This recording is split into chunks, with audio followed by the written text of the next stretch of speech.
We expect a less volatile year in 2016.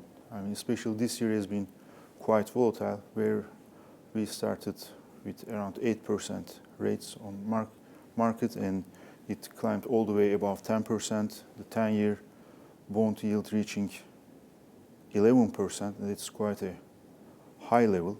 So we expect this volatility to improve next year on the back of a more stable currency. We think Turkish lira is undervalued, so there is some room to gain in terms of real exchange rate, and that will help in general Turkish markets perform better relative to this year. For the short term, it's a simple question. I mean, Turkish assets were oversold, and there was a quick knee-jerk reaction to that. Now, the hard part is to predict the long term. What's going to happen in the long term? We think Turkey will manage to draft a new constitution that will help increase democratic participation, and also that will address the executive separation of powers. I mean, Turkey lost some time this year. I mean, there was a party who won around 40% of the popular votes, couldn't form a government. And Turkey kind of lost time during that period till the elections were repeated. In order to prevent this, a more functional executive constitution can be drafted based on sound separation of powers. And better decision making can help increase the efficiency and better allocation of resources in the economy. And effectively, we expect in the long term a positive outcome from this election as well.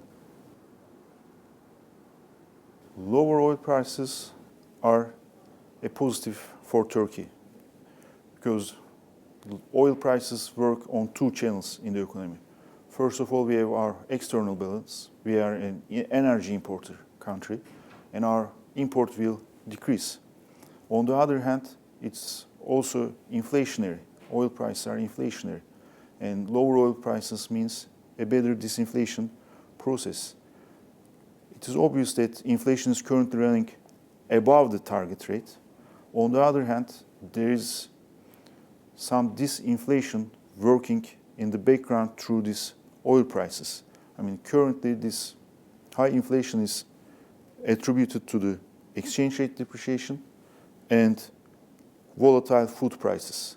So once the exchange rate thing is out of the way, as we discussed, we expect a stable currency next year, then we will be able to see the effect of lower oil prices on the Turkish disinflation story better.